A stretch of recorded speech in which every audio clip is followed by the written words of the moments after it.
উপকূলে নৌ অবরোধের ঘোষণা দিয়েছে যুক্তরাষ্ট্রের সামরিক বাহিনী। আজ সোমবার থেকে কার্যকর হতে যাওয়া এই অবরোধের খবরে বিশ্বজুড়ে অস্থিরতা তৈরি হয়েছে।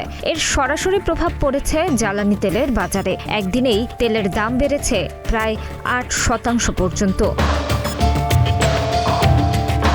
ইরানকে চারদিক থেকে ঘিরে ফেলার চূড়ান্ত প্রস্তুতি শেষ করেছে যুক্তরাষ্ট্রের সামরিক বাহিনী। দেশটির সেন্ট্রাল কমান্ড বা সেন্টকম এক বিবৃতিতে জানিয়েছে, আজ ১৩ এপ্রিল ইরানের সময় সকাল ১০টা থেকে ইরানের উপর নৌ অবরোধ কার্যকর করা হবে। এই ঘোষণার ফলে ইরানি বন্দরগুলোতে আসা যাওয়া করা সব ধরনের নৌ চলাচল পুরোপুরি বন্ধ হয়ে যাচ্ছে।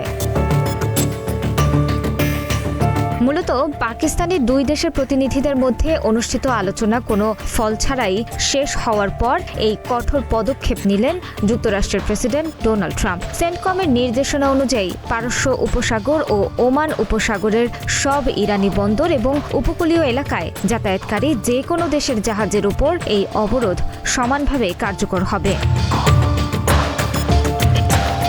অবরোধের এই খবর মুহূর্তেই উত্তাপ ছড়িয়েছে বিশ্ব অর্থনীতিতে। আজ লেনদেনের শুরুতেই আন্তর্জাতিক বাজারে তেলের দাম ব্যাপকভাবে বাড়তে শুরু করেছে। যুক্তরাষ্ট্রের বাজারে অপরিশোধিত তেলের দাম ৮% বেড়ে এখন প্রতি ব্যারেল $১০৪.২৪ দাঁড়িয়েছে। পিছিয়ে নেই ব্রেন্ট ক্রুড অয়েলও। ব্যারেল প্রতি ৭% বেড়ে এই তেলের বর্তমান বাজার মূল্য $১০২.২৯।